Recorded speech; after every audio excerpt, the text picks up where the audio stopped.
Podcasters Roundtable round 84, podcast apps. Who is listening? That's a mashup. There's a bunch of stuff in there I think we're going to talk about. And this topic inspired by one of the new roundtablers, bunch of questions, and we're gonna go off of that. But let's go ahead and let me tell you, we are successfully streaming on the new YouTube channel, the Podcasters Roundtable only YouTube channel. Subscribe to it. I don't have the custom URL yet, but we are making an evolution here. We took a step forward. Google fixed our issue. I guess they didn't tell me, but I asked, and we're streaming live on that channel, so that's good. Let's meet that roundtable, starting all the way on my left. New roundtabler Brian, welcome. Hi, good to be here. And what is your show? It's called Building Nextcast. So it's about my team building our podcast products, which is an app and other stuff, other technology we're building. Very cool. And where in the country are you? You're in the U.S.? Where are you at? I'm in Venice Beach in L.A. All right, nice. It's always nice to know where people are phoning in from. And it's raining up here in Northern California, so hopefully you guys will get the same. But if not, we'll just give you ours. That's kind of how it works. It's been kind of nice. All right, and Daniel J. Lewis, welcome back. Thank you. Great to be back. Looking for the perfect podcast app. I'm Daniel J. Lewis from theaudacitytopodcast.com. You haven't built that yet, Daniel? No, I'm not going to even touch that. I think about it often. Oh, good. But I'm not going to touch this. Well, Daniel's he is the co-host here, so it's implied that he's going to have lots of questions, but now we know he's going to have lots of good topics to bring up. All right, that's the funny laughter of our other new roundtabler, Tony. Welcome. Hey, great, Ray. It's great to be here. Tony Tellado from sci-fi-talk.com, podcast since 2005 and still at it. Yeah, you're an OG podcaster. You're original. Yeah, I know people started in 2004, but I came the year after, and I'm still at it, and it's been quite a journey. Isn't that so cool, Daniel, that like we've been doing this, almost as long. Tony's been doing it longer than I have. There's people out there. We've never met them. I before the roundtable, I had no contact with Tony.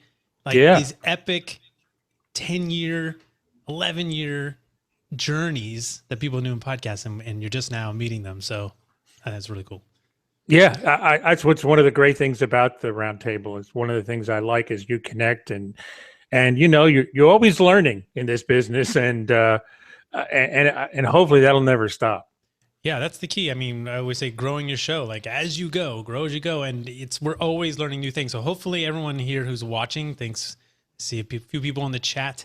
We're going to learn something new tonight from other podcasters' experience. And Brian is pretty much a brand new podcaster. We were talking a little bit before we went live here, and he was talking about, people have been in a long time and he feels relatively new, but that's great. Those are the perspectives we want. We have the full gamut here. So so again, this one sort of got launched by Brian. If you go to podcastersroundtable.com/guest, you can submit topics and you join us here. And, usually I pick like one topic, but all of Brian's were sort of related. He has an interesting product. And actually, why don't you tell us a little bit about what you're working on, Brian? Yeah, we're trying to build that ultimate podcast app. And so we're starting, kind of simple, and we have a podcast about us doing it so we can try to engage the audience and other podcasters and shape our product based on feedback. And we're just going to, run it like a start. Well, we are a startup, but that sort of lean startup, just iterate, move quickly, build things, and listen to your users. So that's generally what we're doing. We're going cross-platform, so we'll be on iOS and Android and on the web as well. And that's the basics. Yeah, one of the things was cool is I went and checked it out because I look at the list who signed up, and then I see the website. One of the things I do check is, are you still podcasting? And you submit. It could be like a year ago you submitted on the roundtable. We're bi-weekly here. It takes a long time to get everyone through. And so I check if you're still podcasting because that's kind of relevant. If not, maybe there's a story there. But we've talked about pod fading in the past. But I went over to your website. I checked it. I was like, oh, okay, nice. Looks like a nice, clean app. It's got some interesting things to say about podcast and maybe some things that that he might want to bring to the space. And I was like, whatever. I mean, another app, cool. And I'll get to some feedback about that in a minute. But then I went and checked out the podcast, and I pressed play to hear it. I always want to check out the podcast. And I found myself, I was listening to the first episode. You talk about it on episode 1 or season 1, part 1. And it's like the startup podcast. So if you've listened to the startup podcast, it's that exact format, except it's following you building a podcast app, which is extremely relevant to this audience. So I highly encourage you guys to go check it out. It's done very well. The audio quality is good. And, then suddenly, but it's amazing to me just having that human element of the podcast. Suddenly I was like 50 times more invested in your success because I heard you talking about it. I'm nervous for you when you go pitch and all that stuff. So you definitely want to check that out. But, that has something to say about adding a podcast for your business. Obviously, in this case, is extremely relevant. But hey, Tony, how do you consume podcasts? I won't even lead you too much. How do you consume podcasts? I mean, it used to be primarily through iTunes, but I actually discovered an app since, everything right now is kind of going through our phones. It's what we use the most. And it's just really changed our lives. So I discovered an app called Castbox. They actually reached out to me, and my podcast is on there. I also have an app too I've had for a few years. Daniel's checking it out right now because I have not heard of that one. See, look at this. Yeah. I found out something new already. Yeah, it's great. What they pitched to me also is I run a banner on my site, and I even run a commercial for them. Just tell people about it.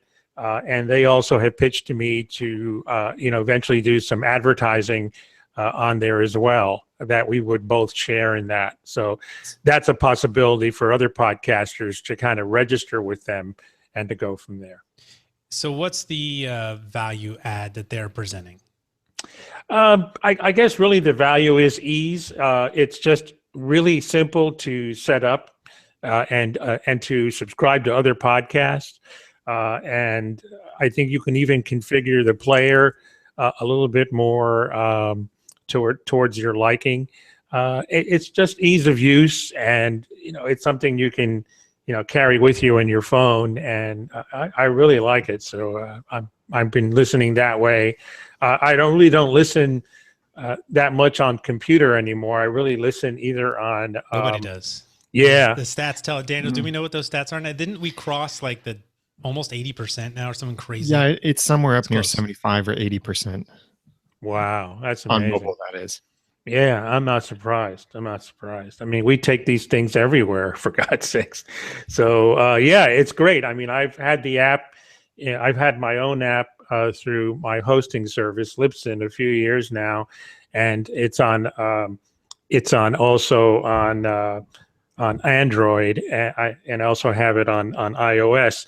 Castbox right now is only available on Google Play, so that kind of opens up the market for Google Play. Although I'm on there as well, doing where I'm listed, and people can find me that way. But yeah, I really like it. Ease of use, I guess, is really my main reason for it.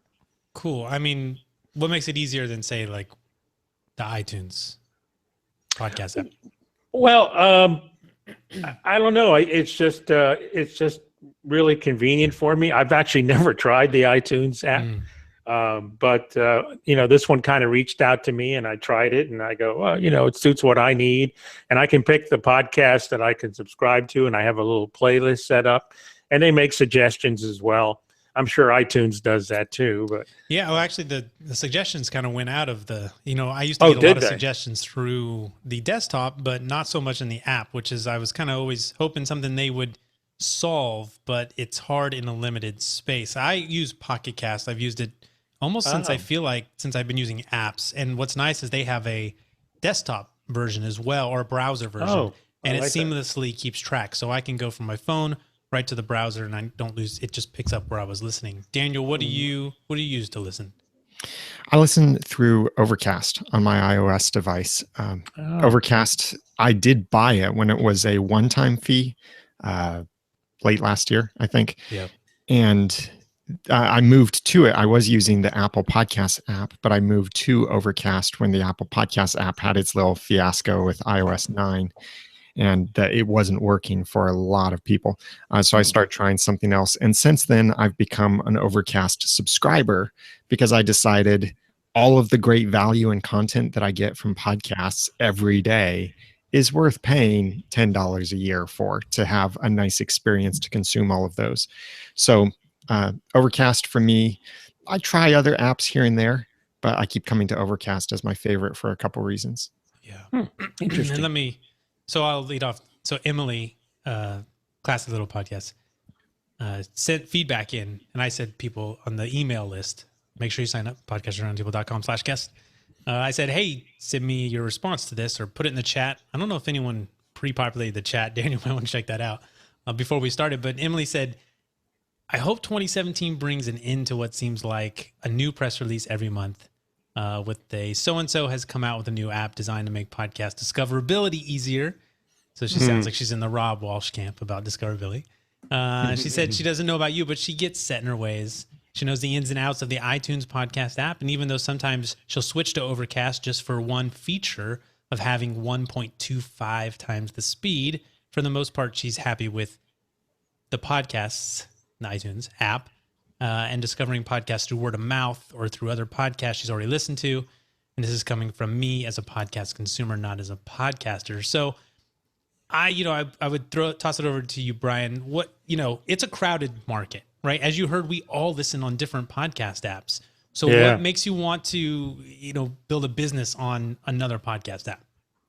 I don't think anyone's got it perfect yet. And I'm sure everyone kind of agrees there's always something better, but we want to add like a whole new element beyond what these apps are doing. So I love Pocket Cast. I love Overcast.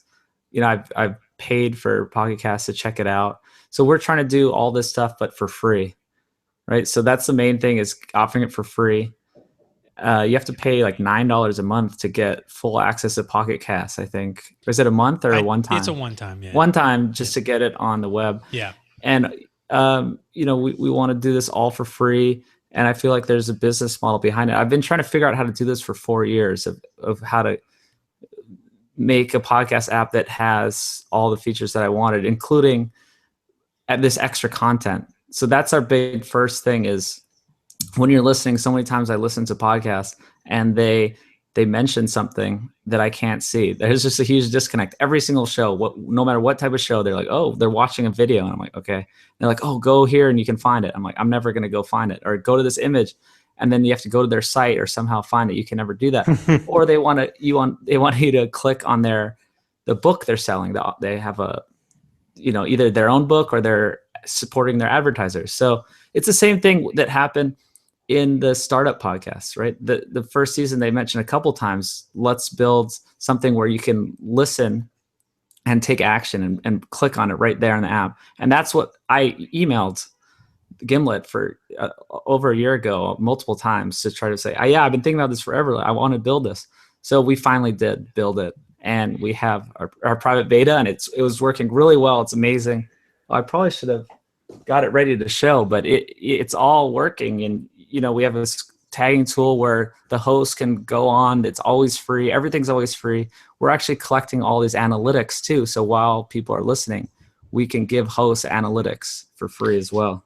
You mentioned the Gimlet thing, and that's something where I think there's a very false premise that is being approached in some of the app development stuff. Like when in the startup podcast, Alex Bloomberg was talking about, we got to make this app so that calls to action are much easier for people, because he said that he listened to this podcast where they said, you go here, then you go here, then you do this, then you do that, then you do this, then you do that, and that'll help support the podcast.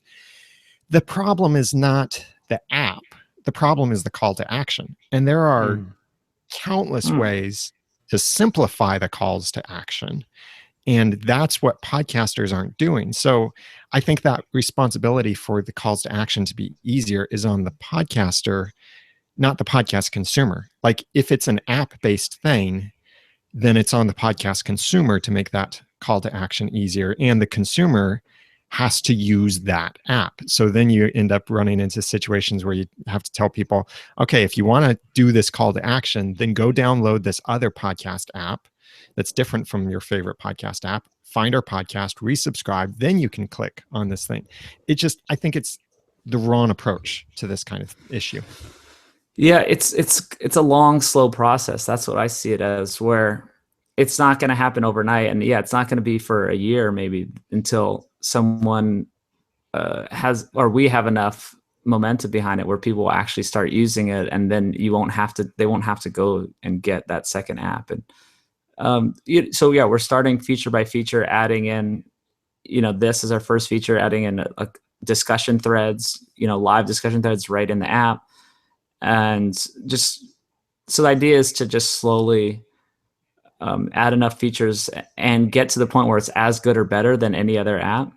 And then our real momentum starts from there. I think if you make an app that meets some needs, people will say, oh, well, you got to go try listening in this one, and they'll migrate. Word of mouth will help if it becomes that thing that solves those problems. I am kind of interested in the problems. I will say, when I listen to your podcast, because the app, at least I think it wasn't out, or it's not out. I couldn't get it, right? So I think I said it, but you had the images on the webpage, and I could tell that like this was something that would be integrated in an app, kind of like the old days where we had the I'm blanking on the name.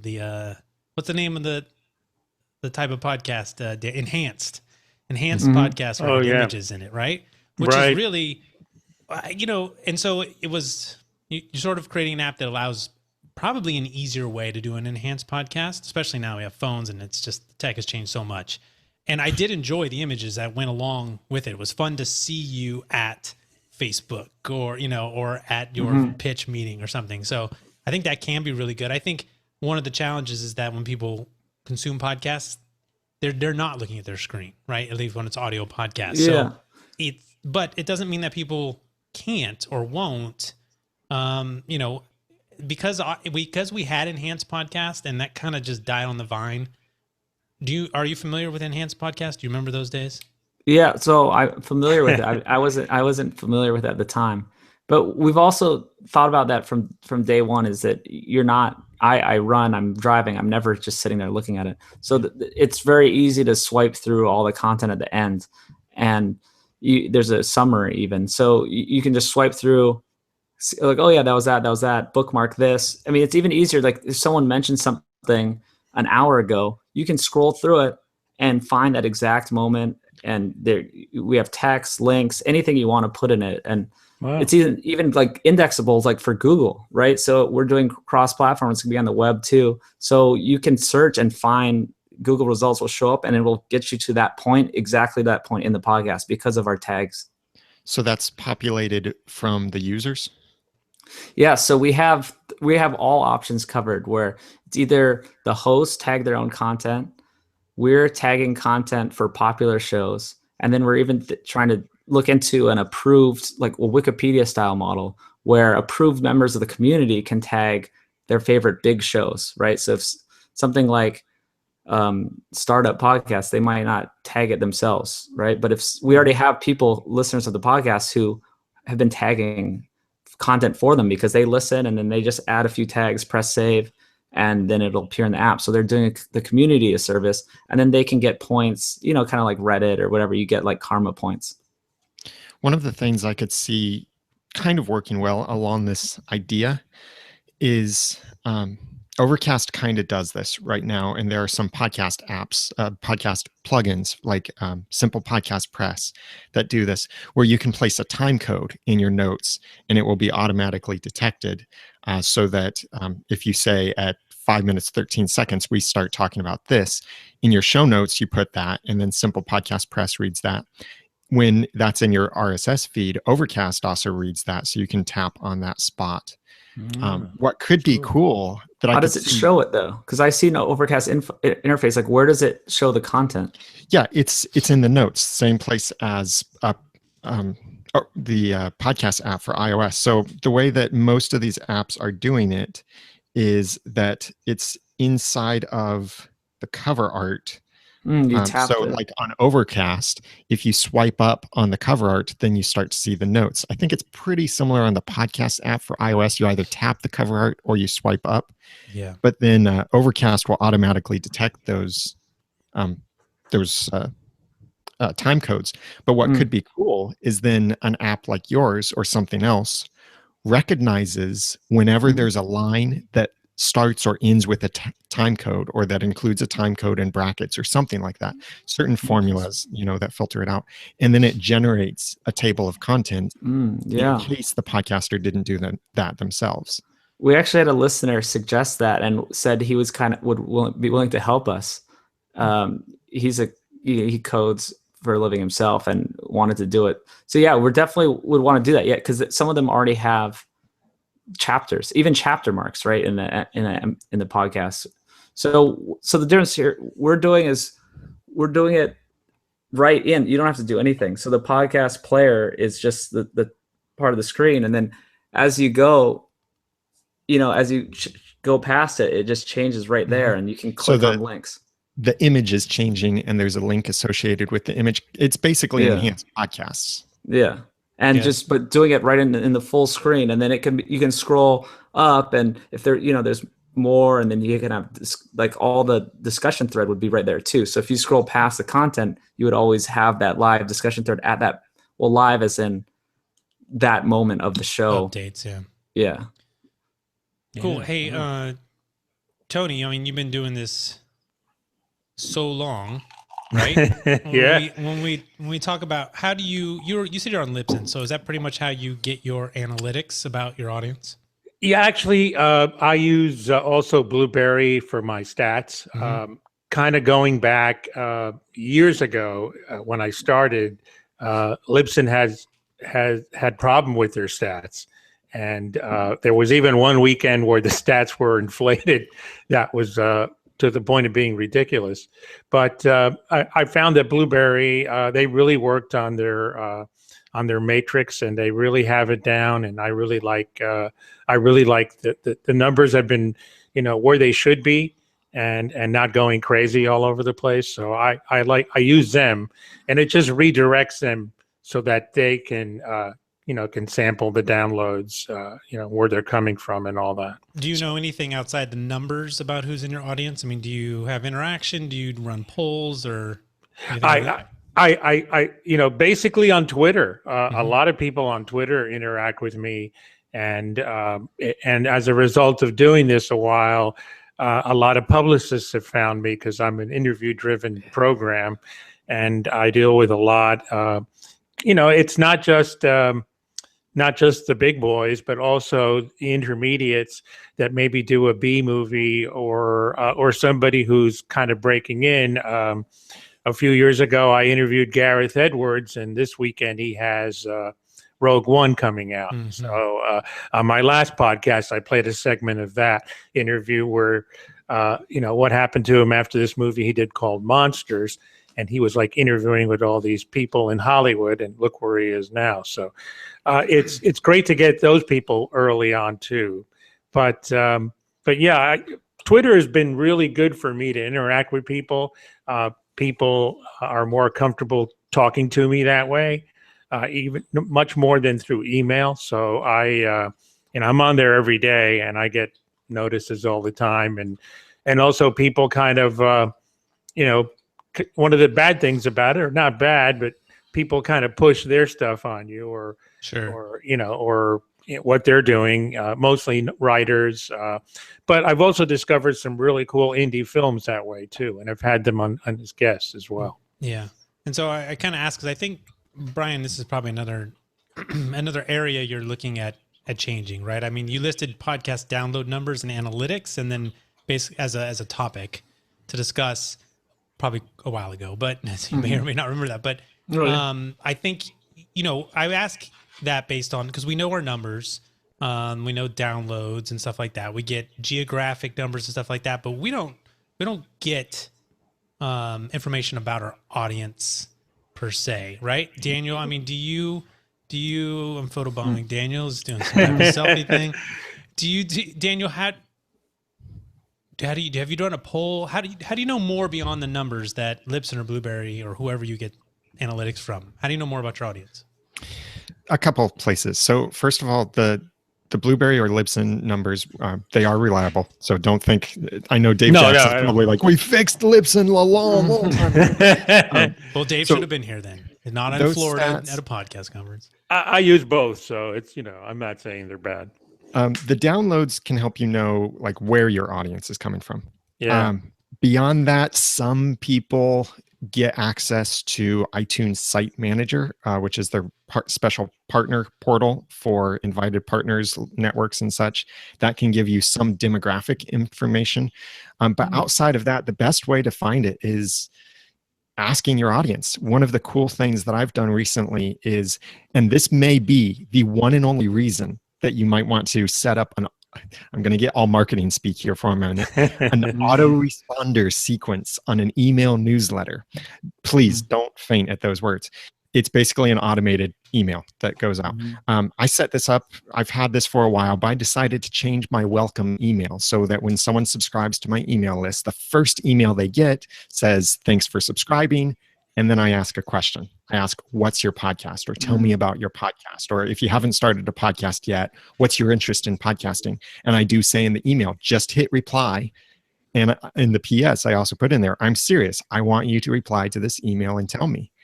I made that change just earlier this week at the time of this recording. And I think I've already gotten back dozens of responses of people telling me who they are, what their podcast is about, the name of their podcast. And it's not taking a survey or anything like that. It's just asking the question. And I can read through those answers. And then I can I could try and turn that into data. And so I can look at, I've got 99% this kind of audience or something like that.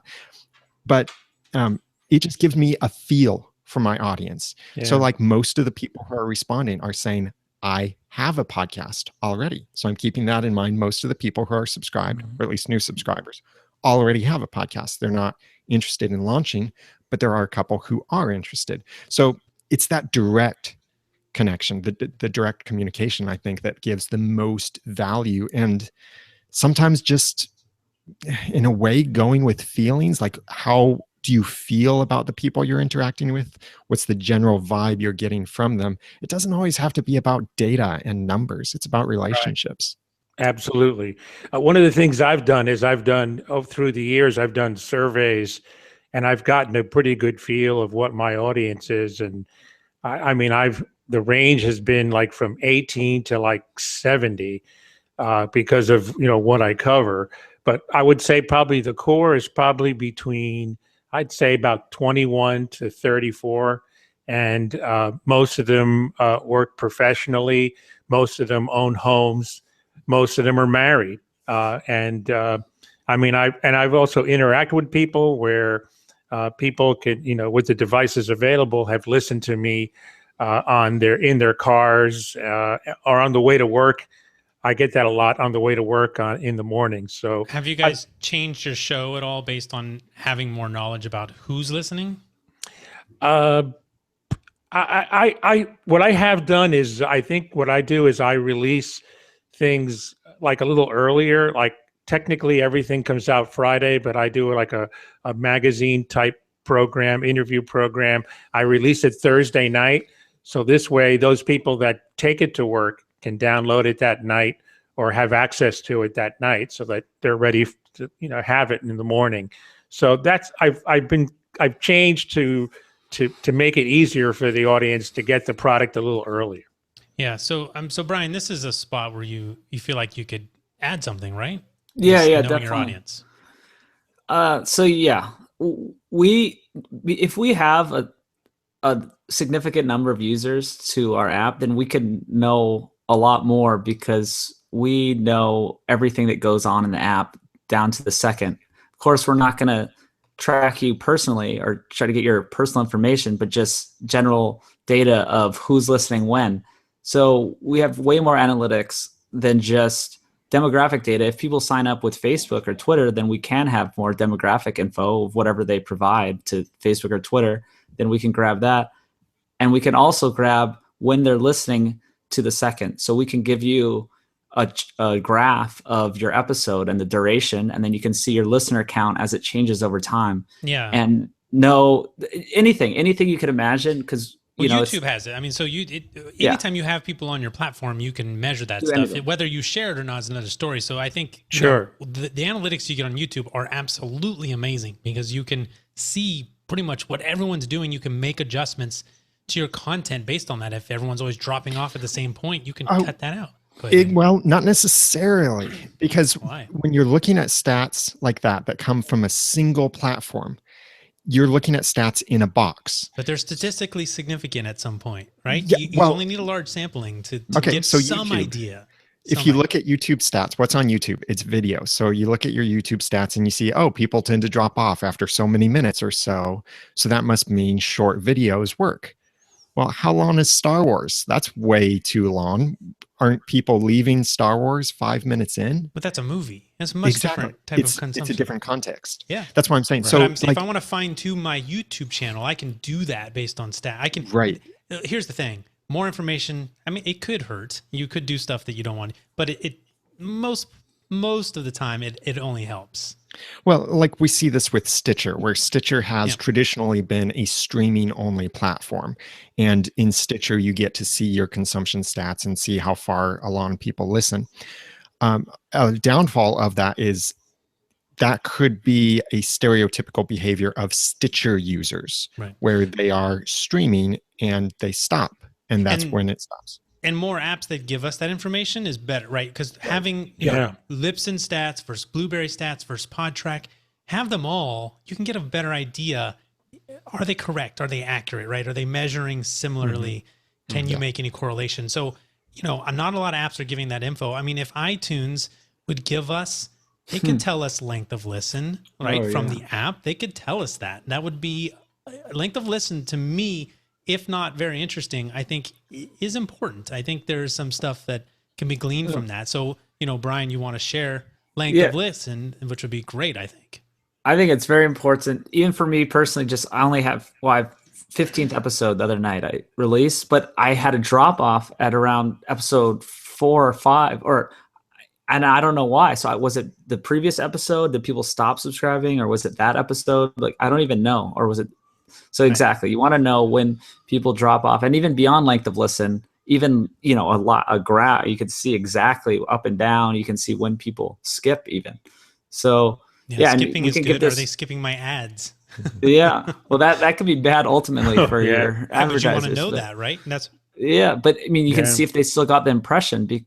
I mean, people have to assume you're going to skip ads anyway. But for me, I would want to know if they got the impression of my service at least. So if they caught the beginning and then they skipped, well, at least they got the brand awareness. Right. As bad as it can be for you, meaning you're going to discover that a lot more people than you knew before are skipping your ads, it can work the opposite. You can say, hey, I have a significant amount of people who are listening to your ad, full listening to the ad, or they're listening to 10 seconds. So get your message get it in the first 10 seconds. Making those adjustments, again, I think it's really helpful. Yeah. And we definitely want to give 80% of the podcasters out there that aren't the big dogs will get all this for free. So that's awesome. That is really awesome. I mean, one of the things I've done is I've tailored my program to a certain length so that people don't drop off. I mean, I think I only produce one show that goes over an hour because it's done a podcast version similar to what we're doing tonight, only it's just on pop culture. But it's actually been very popular. But I try to keep them at a certain length so that people don't, fade out. Another thing too is I don't spend a lot of time at the beginning of each of the shows just kind of rambling about nothing and then finally getting into it. I just dive right in. So a person, I explain what's coming and then we just go right into it, into the meat and potatoes, so they can enjoy it and get into what the flow of what the program is. So that's listening to your audience. Yeah, I definitely appreciate that. We try to start pretty fast here. There's no real intro. We just go. That's partly because of the production style, but I do enjoy that. I will say that if Dave is tuning in, Dave, have fun there in Florida. But if you're tuning in, even in the archive, thanks for checking us out, Dave. Dave right now is saying, yeah, he's a little worried because Dave likes stuff to cost something because then he knows it's going to be around, right? Because free is a very tough business model, right, Brian? Yeah, well, that's why we only expect the people to pay that have the ability to pay. So if you're not making any money as a podcaster, then how are you going to pay? So if you're making money as a podcaster and this stuff is relevant to you, then you will have to start paying. So I mean, it's the same. It's like standard, right? Freemium model where it's free. Okay, so it's freemium. It's not just ad based. It's no, it's freemium. We don't want to do ads. I don't want to get into ads at all. I've heard of other. Yeah. I know. I'm not an old timer expert on the podcast industry, but I've studied it enough in the past year to know what not to do. Yeah, Overcast. Look at what they've done. Marco Arment has done Overcast. The aside from the pre-installed players, Overcast is probably the most popular player on iOS. And when he first released it, it was free, and then he sold a premium version. So there was a free version and a premium version. Then he changed that around to, well, everyone gets all the features, but if you subscribe as a premium member, you get extra features on top of that. Yeah. And more recently, though, he said that's not working. That's not growing the income as much as he needed it to. So he switched it now to everyone gets Overcast, and like nearly all of its features for free. The only features that I think you don't get are the features that cost him, like uploading your own media so you can listen to it later on Overcast. That makes doing now is he is displaying ads in the app. So that way the majority of people who use the app get to listen and get all the features they want. But there is the minor interruption, and the way he does the ads are very tasteful. So there's the minor interruption or the distraction of the ads. And then if you become a patron or you subscribe, then those ads are removed. And I haven't heard him say anything whether that's working, but I can see that working better for him because of that model. But you're approaching it from the other side, where it would be podcasters would pay to have access to the data you have, right? Mm-hmm. Yeah, definitely. And so it's always free to the consumers. We don't want any ads. Yeah, we're trying to make it a business. It could be hard. I don't know if it's going to work, but we're trying to actually have a team. Like we have 4 guys. We're going to be building this, every day and improving on it. And I think we can make it happen without interrupting people with ads or charging them on anything. If we have the hosts that want the data, pay for it. I've talked to hosts that they're like, "Oh, I'd pay you $200 a month." I was like, "Oh, really?" Like he said he'd pay me. I was like, "Okay." And then also we have some other ideas too. You talk about support with Overcast, how that you can donate. So we want to put in tools for hosts to charge any way they want. They can ask for a donation. They can charge for a one-time special episode. They can monetize their back catalog of episodes. We're just going to provide the tool that would be a one-click payment option with like Apple Pay, something like that. Because we have control of the app, we can do whatever we want. We can, put a paywall in front of one episode, that's only using Nextcast would have that paywall. And that's a little disruptive, right, Daniel? Because that's a pricey thing to get right now, right? If you want to do that through an app, basically paywall, it's not cheap. What do you mean? Currently the way to do it. Yeah. So we just, hopefully, hosts would want that. I'm just one host, but I think they would. There's definitely enough. It's just that it's not available to, again, you're talking about sort of the average podcaster, the indie podcaster, someone's not big. I think in line with that, I think if you have a level that lets someone get in affordably, like if it was $5 a month for analytics or something like that, there was deep analytics, you would get more. There's always the guy who will pay you. Do you want 5 of the people who pay you $200, or do you want 55 of the $5? We'll have tiers. Yeah. Right. We'll have tiers. Definitely have tiers. And if we take donations, so instead of I'm kind of describing different ways that we could make money, so we can allow it to be free. So one way would be if we offer, we take donations, the host would just give us, 5-10% of the donations because we give them that tool. Right, like Patreon. Yeah. So exactly. So everyone's using Patreon, so they're kind of hacking the system, and you have to go outside. So we're just trying to bring that into the app. Cool. And in the email that I sent out about this episode, I asked one question, and I think that's what Emily responded to. I said, what feature would you put into the ultimate podcast app? So Daniel, you think about this all the time. Said it yourself. But no, what feature would you put into the ultimate podcast app? What do you think is missing from either the way you consume or something you've noticed? What I would want to see put into an app, and I know this is real close to existing, is the ability to share or save what I just heard. So you're approaching it from the listeners. You're the podcast consumer right now. Right. Yeah. And maybe we should have said this earlier on. No, it just made me think of it. Well, when we talk about podcast apps, there's this subtle difference between the word podcast and podcasting. So like a podcasting app would be something like Boss Jock or Rode Rec Recorder or something like that helps you to create a podcast. I definitely exclude those. We don't want to do production here. So my perspective here on podcast apps. But I'm saying you're even talking about from consuming, not as a podcast producer. Right. Meaning, like, what do you want your listeners to have access to? So it's interesting. The first thing you came up with was something for you personally as consumption. Yeah, but I know Clamor is really close to this, and Clamor, I think, is the closest we can get to this. It'd be great if it was built into the app, because even the Clamor experience, because you're working with different apps, the Clamor experience it's impossible for it to be as smooth as you'd want it to be. I think the Overcast to Clamor connection is about as good as it's going to get. But what I'm thinking is, like, from my perspective as a listener, I'm listening to, let's say, Social Media Marketing World with Michael Stelzner. And in there, his guest mentions a website to go to as a tool for something they're talking about. And I think, oh, I want to remember that tool. Now, if I'm in the car, if I'm busy, if whatever the case, I know I could try to remember to go to the show notes. So right now, my process is I stop the player and I tell Siri, remind me to do this. Remind me to look at the show notes for episode 65 when I get to my office. But what would be great is to like bookmark that section and it be a 30-second or so section that I can jump back to later. Audible does this really well. Audible is not a podcast app, but with their audiobooks, when you place a bookmark, it bookmarks and creates an audio excerpt of the last 30 seconds. And then I could go ahead and share that if I wanted to, or just have that saved for my own reference. That's, for me as a subscriber to podcasts, that's what I wish was built into all the apps.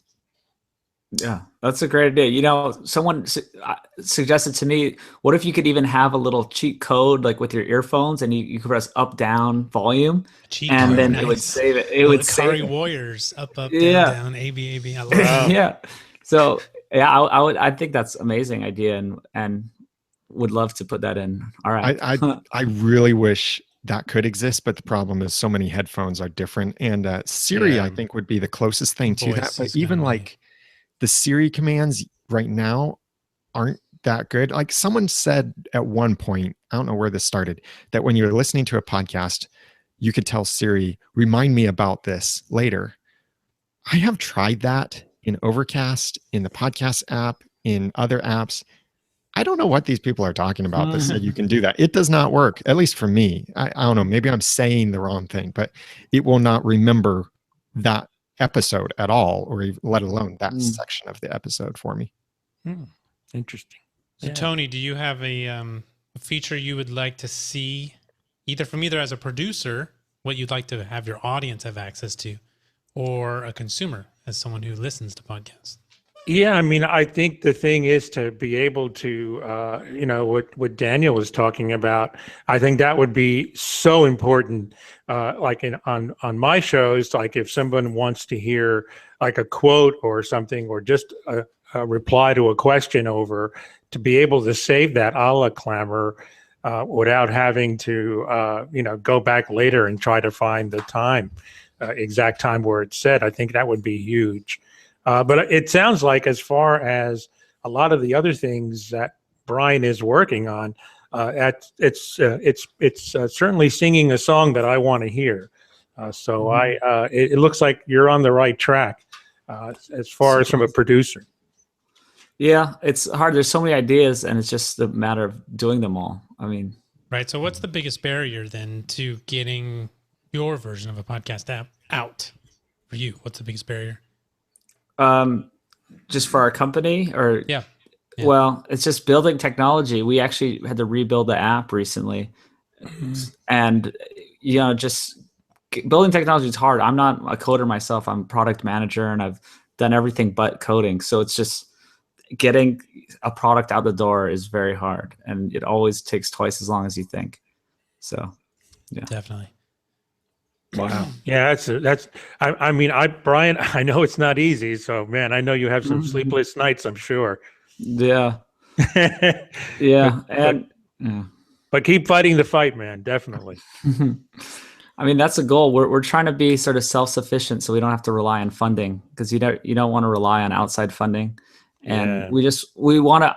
My goal is to just do this as long as it takes, and just keep making it better, and doing audience feedback, and just go for years until it works. The hard thing is, with there being so many podcast apps out there really has to be a huge value to the listener for them to switch apps. Or is there enough listeners that you can we talk about in podcasting when it comes to advertising, I need 1,000 true fans, right? Mm-hmm. How many people do you need to actually be sustainable is a good question, because you don't necessarily need to, you asked in your question, can anyone disrupt the giants, the bigger companies in tech, Apple, Acast, Overcast, Pocket Cast, and do you even really need to do that? You know what I mean? Can you pull up alongside, I don't know if you know what it would take to sustain you, but you probably don't need to win over a massive percentage of the podcast audience to be successful. Yeah, I don't think we do. And then, like you said, Daniel, you just have to have something that's so much better that you go to. Well, I mean, that's the kind of the idea is Apple doesn't care about podcasts. They don't make any money off it. So they're not trying to do anything special. So, so with our, okay, so they I think we can do something special, even if it's just an add up of all the things we're adding. Like, okay, we have comments, so you don't have to go to Twitter. You can, as a host, you can talk to people right in the app, or fans can talk to each other. We have, the payment system. You have better discovery. You have the live content shown, in the episode. You have bookmarking. If you have all this, at a certain point, it's going to be better than any other app out there. I think I asked on a past rounds, like, where's the like button in my podcast app? I can't like an episode or like a show, or recommend. And have the producer see the interaction. I would love. I use Twitter. I get notifications on my phone, Instagram. What if my podcast app told me about what my audience was doing? Just that little bit of feedback. Yeah, that's what I want. Awesome. It's highly motivating when a podcaster gets a piece of feedback. Tony, I'm sure people email you, and when that first time that happens, it becomes real. But to keep that constant interaction with your fans, YouTube, I get comments, I see it, I respond, we talk. Why isn't that happening on a podcast app? So that's my ultimate feature. I want my podcast app to work like a social app. Are we social media or not? I love it. Yeah, here. You're preaching to the choir on that one, man. I almost didn't even realize I wanted it till we having this conversation right here. Yeah. Why isn't my app telling me what's going on? I think that's powerful. That is real power. There's a pitch. There's your pitch. I've never heard that one. Yeah, I love it. I'm writing that down, and because I've heard of a recommend button. You could, so you recommend it, and then we can have algorithms, and that's will lead to better discovery of how many people recommended it. But if you can get a push notification that someone liked it, that's amazing. All that above, and I now own 1% of Nextcast. Yeah, no. A feature that I've seen in a custom app before. A couple of years ago, there was an ambitious podcaster who started a whole network about TV shows, and it was called TV Talk. And my wife and I hosted a show for them on TV Talk. A great concept. I think they had some trouble with just finding the right funding for it, but they had an app for their entire network. But the brilliance in this app was they had what they called a talkback feature. And that was that in the player, there was a button you could press right there while you're listening to an episode, and it would stop the playback and allow the listener to record feedback. And it was supposed to then send that feedback directly to the podcaster. They did even try some things where it would include the feedback at the end of the episode, so that people could hear what other people hear. You think that's nice until Sounds like Anchor. you get trolls. Mm-hmm. That's when it's not so nice. Yeah. So, And then, of course. Yeah. And that's cool. I mean, anytime you can make that two-way conversation easier is cool. And of course, we always have to deal with the trolls. But yeah, starting super simple, just that feedback it's amazing what that can do for a podcaster to see someone. It becomes real when you see someone is listening and they interact alike, right? It's so easy to like something on Facebook. That's why you can get hundreds of likes as opposed to one email or even a tweet response. You know what I mean? The lower the threshold, the easier the interaction, the more people will actually have that interaction. Yeah, I the social element incorporated with the app would be huge for podcasters, no doubt. A lot of fun. Yeah. Let's see what else. I mean, you have on here. We did have a general overall topic says how to get podcasting more mainstream. Are we mainstream yet? No, I mean, I did an episode where I just walked around LA and interviewed random people and asked them if they knew what podcasting was and what they thought of it. And even in LA, they didn't know, huh? Did not know. And well, I mean, just by the numbers, what is it? 17% of Americans listen to podcasts monthly. So it's definitely not mainstream. Serial definitely helped, and it's going that direction. But I mean, I would just love to, beyond our company, just make podcasting more mainstream in general. So, I'd like to think about ways to do that. And I don't know. Do you guys have ideas? Are we on the road to mainstream? Yeah, I think so. Okay, so there's not a barrier necessarily other than time. Yeah, or it's education, I think. Just people aren't even educated about it. One thing I found was people, they didn't know, they thought this was just some weird thing that Apple put on their phone. You know how Apple forces you, it's like, oh, here's your presentations. Yeah, you get a BlackBerry with all kinds of crud on it, there's so much random stuff on Apple that I don't want. And so this girl's like, I just thought it was some bogus thing that Apple, I don't want that. And then some people are like, oh, I don't have time for podcasts. Like, when am I going to listen to a podcast? I'm like, when are you not going to listen to a podcast? Like, I like brushing my teeth listening to a podcast. Like, there's always time. So, I just think people just need to figure it out. What we need is some organization, like a third-party organization with a lot of money that's passionate about podcasting, to then just sponsor, do a media blast where they buy billboards all over the place. Yes, billboards and newspaper ads and television commercials, and take over this whole Facebook Live advertising campaign that doesn't make sense, but instead do podcast campaign, and it just be about, hey, there's a whole world of information that you didn't know existed. Check out a podcast today or something like that. I wish someone the problem do that. Well, or just there's no big company behind podcasting because there's no real business model, and it's all everyone's individual, the host job to make their own money. But so it's like, and there's nothing that supports the system where there's enough money for someone to do that. Yeah. And that's what rattles the system, the whole ecosystem of information today. That's what makes podcasting so different, and why I think so many people struggle, like traditional media people struggle and want to change the space and conform it to their models, is because podcasting and blogging are very closely knit together. Yeah. And it's so much of something that just bucks the system. That's why I called my podcast The Audacity to Podcast, because you really have to have the audacity to go against this system of gatekeepers and designated channels to host your own message with your own voice.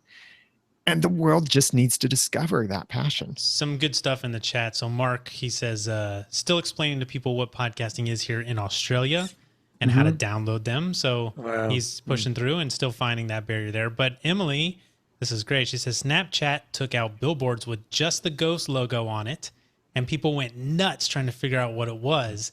And she had to tell her parents what Snapchat was. So if people start asking the question, right? Yeah. So I think the billboard idea, right? If most people aren't listening to podcasts, there's probably a reason, right? And it may be because they just don't know it exists. So get people talking, get people asking what is a podcast or what does that mean, right? And certainly I think you can, within a group of 3 people, someone is going to be able to be the informative one on that one. I hope. Yeah, I think, one thing that I think has to happen is podcasters kind of have to band together and kind of promote their own medium. And I'm trying to get like different podcasters on my program, just that cover the same things that I do from a different perspective. And I think that will grow slowly, like we've been doing over time. Yeah. But it won't be that sort of. No, it won't be that explosion. We will be mainstream, and you would think that if that was it, that we would have accomplished that already. Because I think we have International Podcast Day, which is really just about exposing people to podcasts on one day. But I think all podcasters can do a generally good job of at least once in a while saying, "Hey, listen to my podcast," or you know what a podcast is. I periodically ask, but yeah, I mean, I think we have to continue that for sure. Definitely educate as much as possible, and that'll probably never stop. But Sure. I did learn something recently about what he's talking about international, that there is sort of a barrier. And I think that there is room to grow that's going to happen soon. Is I was just recently traveling in South Africa and the Philippines for some reason. It was kind of a random combo, but I started interviewing people for a future episode of a podcast about what's up with podcasting in their country. And it seemed like a lot of the problem was they just didn't have the data to even download a podcast. So they were aware of it, but they're like, oh, well, it's not big at all. Like everyone has to pay. This one girl said, I don't even have Wi-Fi at my house. So she has to use data for everything. So just downloading, she can't even download it at her house to use it later. Yeah, that's a big deal. That's something producers need to consider. And we've talked about that before on this show. You, in most cases, get to decide the size of your file. And you really, since we're a global medium, you really have to push out a file that is friendly to everybody. And you're talking about these countries that have data caps. So, that's something I've wrestled with over the years a lot, because in the beginning I was like, well, I want this to sound pristine and this sounds amazing. And my 5-second intro of music needs to sound great. You know what I mean? So you need to think about that. I think it's very important as a producer. Yeah, very, very important. Guys, I have a question. I'm seeking advice here. I've actually been approached by a company to run ads on my podcast. They even have sponsors already. The thing is, what they want me to do is to change my RSS feed. Ooh. What do you feel? What do you guys feel? I mean, that tells me something right there. That sounds like a raw deal for you. What exactly do they want to do? Yeah, why does your sponsor want you to change your RSS feed? They want your show. Don't give them your show. It's the company. The company's called OpenStream, and they're the ones that want me to change it, and then they can run ads on that. Yeah. Okay. So my reaction was, I don't want to jump into that. I would not do that. So there are a couple things different ways that people do this, and the main problem is most of the ways that traditional people are approaching advertising in podcasts doesn't work because people skip it. I skip any kind of dynamically inserted ad, which is where the ad is inserted. Yeah. Well, there's a podcast I'm actually about to unsubscribe from because the ads dynamically inserted are so annoying. It'll be the person is like, well, special guest, here's the most amazing question ever. I'm asking you this question right now. But before that, let's take a break and talk about, and it's completely inserted. And that's bad on the producer. They should know. I mean, that's too old school. I don't like that. Your show is worth more than dynamically automated inserted ads. Mm-hmm. And your RSS feed is something to protect with. I agree. Everything. Like I agree. And if they really want to be on your show, there's a relationship you can have. If they're really.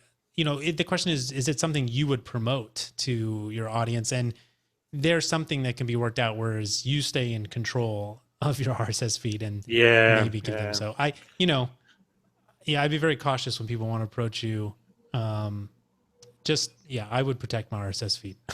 Yeah, thank you. I appreciate that. That's the way I was leaning, but I wanted to get your guys' expert opinions. I appreciate that.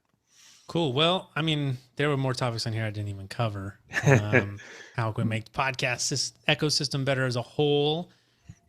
Be on the roundtable, clearly. Yeah, there you go. Solved. Or listen to this, Tapped out. We finished all the topics. But now, as we head out here, if you want to add anything else, feel free, but then let us know where we can find your show, and so that everyone tuning in can go check it out. I definitely check out Brian's show because I've checked it out, and then Tony will tell us where we can find his show so I can go check that Yeah. out. So Brian, thanks for being a new Roundtabler. Good luck. If there's anything else that we left out you want to add, feel free, but let us know where we can find that. And when's the app coming out, or is that too many spoilers? Oh, no, for no. the podcast?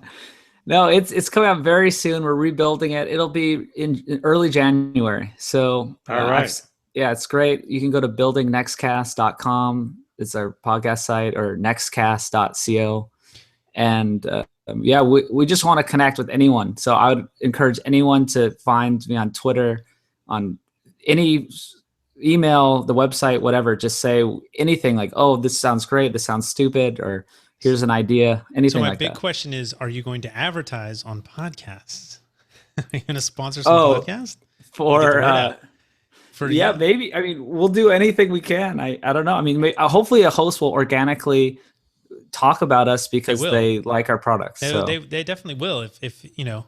Yeah, I'll should check make that good out. products. Even if it's going out to some podcasters and giving them full access to the stuff for free, right? So they can review it and try it. Yeah, You know. well, most people will have it for free. So the hope is, yes, most podcasters will use it. The smaller half of the podcast world will use it, get it all for free anyway, and then talk about it. So yeah.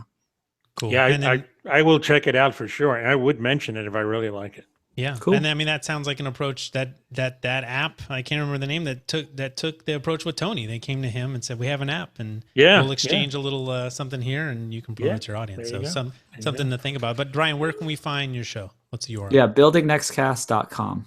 And then just Nextcast. And on nextcast.co. Okay. And yeah, the podcast is on iTunes because Very cool. All right. Hey, Tony, thanks for joining us. Your first time Roundtable. We got all newbies here. Yeah, Host, thank you. Of course. So thank you so much. And where can we find your show? Anything you want to add? Feel free. Yeah, well, the best way is on iTunes. It's Sci-Fi Talk, and also on my website, sci-fi-talk.com. You can download and listen to it there as well. It's been a great year. We've actually tripled our numbers from last year as far as downloads. Wait a minute. How did that happen? I can't let you go without telling. Well, everyone wants to know how to grow their audience, and you keeping tripled at it. it. Yeah, well, I mean, literally, it's going to be. I mean, we have a lot of shows, but it looks like right now we have about 260,000 downloads that we've done this year. What was can you pinpoint why you got triple the amount of listens in 1 year over the previous? Yeah, I mean, it really started at the beginning of the year. I think phones, reason one. Also that I've also expanded my reach a little bit. I'm on iHeartRadio as well, which is great. And then also, a lot of the sites that you mentioned on your previous show, iTunes or iTunes Radio, things like that. That I think had a lot to do with it and expanded it as well. I find that I get a bump at the beginning of every year when people get, devices. They get time is coming, holidays. Right? Yeah. That's right. So, make sure that you have fresh content. And, I think that Todd Cochran always gives that sort of the holidays, people are getting new devices. Make sure your content is all. Oh, yeah. No prettied up. repeats. Awesome. All right. Well, hey, thanks again. And it was great to have you on. And Daniel, Pleasure. We may not see you for a while after this round. We don't know. We're pending baby, but thanks for joining us once again. Thank you. I think our request here is simple for the perfect podcast app. All we want is a combination of Anchor, Clamor, SpeakPipe, Twitter, Netflix, Facebook, YouTube, Google, Patreon, and we want it for free and we want it everywhere. That's all it is. Just that's January. It'll be done in January. Yeah, Don't just worry. have your developer just mark that off. Check. Yeah. I'll So- tell you. I'm Daniel J. Lewis from theaudacitytopodcast.com. Awesome. Thanks everyone so much. Podcastersroundtable.com/guest. Sign up. Check out the archive. We will see you next time on round 85. Wave goodbye. See ya. All right. Good time.